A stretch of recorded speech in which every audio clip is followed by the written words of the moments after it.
İkincisi, bu proje devam ettiği sürece bir kadın pazarcı demek ne? Ciddi aşamaları kat edeceğiz. İnşallah belki biraz uzun sürer. Sayın Hüseyin Beyoğlu, Sayın Durdane Hanımefendi ve Sayın İlçe Başkanımız Erkan Gizler aramızdalar. Hoş geldiniz siz. Bakın Bağlar'ın göbeğinde 12 dönümlük üzerine gül bahçemiz var. Hiçbir vatandaşımız gidip orada gülü koparmıyor.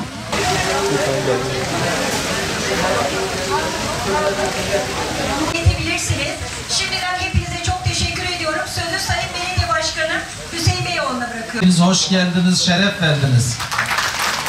Bugün burada toplamamızın sebebi Sayın Cumhurbaşkanımızın talimatlarıyla mahalle buluşmaları kapsamında gönüllülerin buluşması.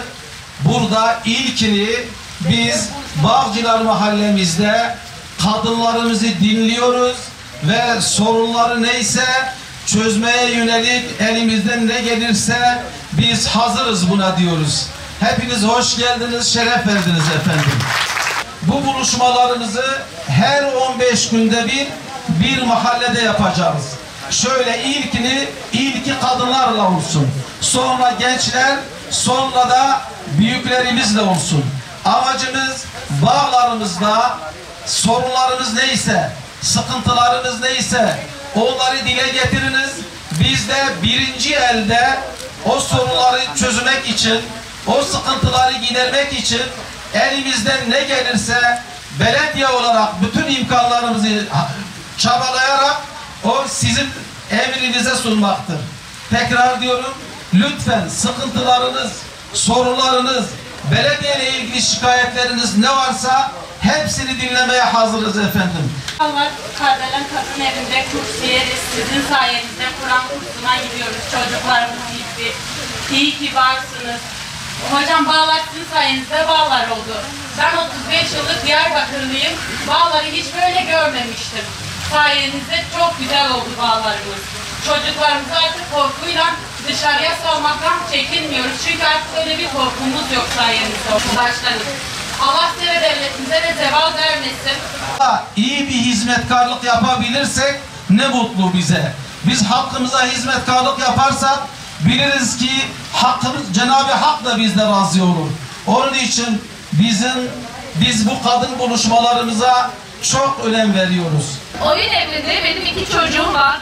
Allah bütün öğretmenlerimden razı olsun, emek verenlerden. Ve bunu yaptığınız için özellikle önce size teşekkür ederim, sonra öğretmenlerden. Çocuklarımız hem eğitiliyor ve hem öğreniyor ve de hem eğleniyor. Bunun için size çok teşekkür ederim, saygılarımla. Biz sizin emrinizdeyiz. Her zaman, her yerde ne gerekirse biz emirlerinizi yerine getireceğiz.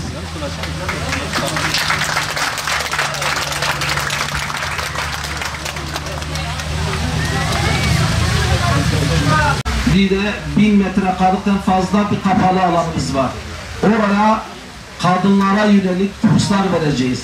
Kadınlara yönelik inşallah iş kurula birlikte istihdam alanı genişleteceğiz. Ve orada Bağlar'daki kadınlarımız orada bütün meslek gruplarına yönelik biz kurslar vereceğiz. Birleştirip halkımızın için halkımızın faydası için kullanacağız. Sizler her şeye layıksınız. Bağlar'ın her bir ferdi başımızın tacıdır. Bağlar halkı kadri şinas bir halktır. Bağlar halkı ona yapılan bir hizmeti, bir yakınlığı, bir gönül hoşluğu asla karşılıksız bırakmıyor.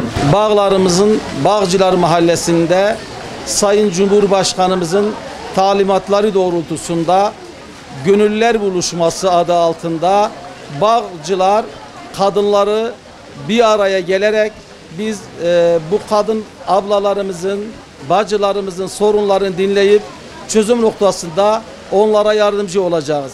Bizim burada hedefimiz her 15 günde bir bütün Bağlarımızın mahallesinde açık alanda bu hastalık dönemi süresi içinde sosyal mesafeyi koruyarak, tedbirleri de alarak halkımızla bir araya gelip Bağlarımızın hizmeti konusunda sıkıntılarını, dertleri dinleyip nasıl daha iyi hizmet edebiliriz, nasıl bu halkımıza daha ulaşabiliriz, halkımızın gönlünü nasıl kazanabiliriz, bu konuda biz düzenli olarak 15 günde bir bu toplantımızı yapacağız. İlk toplantımızı kadınlar buluşması adı altında oldu.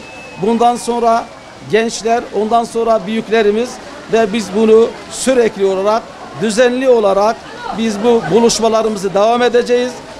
Amacımız burada bağlarımızda iyi bir belediyecilik yapmaktır. Amacımız burada yaptığımız hizmetleri önce vatandaşlarımızdan alacağımız talimatları, emirleri neyse onları tam anlayarak güzel, düzenli bir şekilde yapalım.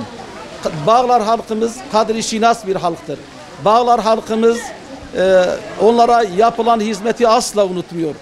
Bu konuda biz de gecemizi gündüzümüzü bir edip Bağlar halkımıza hizmet edeceğiz. Bağlar halkımıza iyi bir hizmetkar olmaya çalışıyoruz. Çok teşekkür ederim. Sağ olun, her zaman yanınızdayız. Başkanım, almayanları sırayla verelim. Rica ederim. Çocuklara değil o. Çocuklara değil. Ne de vereceğim? Hayır, hayır.